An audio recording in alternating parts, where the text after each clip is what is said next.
मालती चौहान अपने पति विष्णु राज के धोखा देकर अपने आशिक अर्जुन के साथ रंगरलिया मना रहा था। इस बात के पता जब चला विष्णु राज के तो काफी बवाल उखाड़ दिया सोशल मीडिया पर। इसलिए विष्णु राज के घर से बहुत सारा पैसा गौर गहना लेकर मालती चौहान भाग चुका है।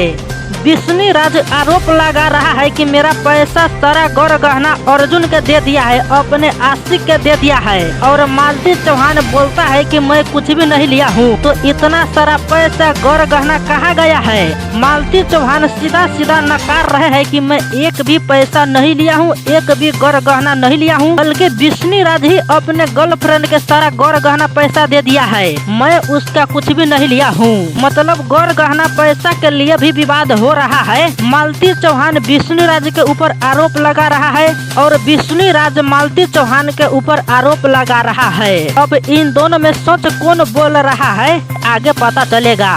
अभी ये मामला कोर्ट में चल रहा है।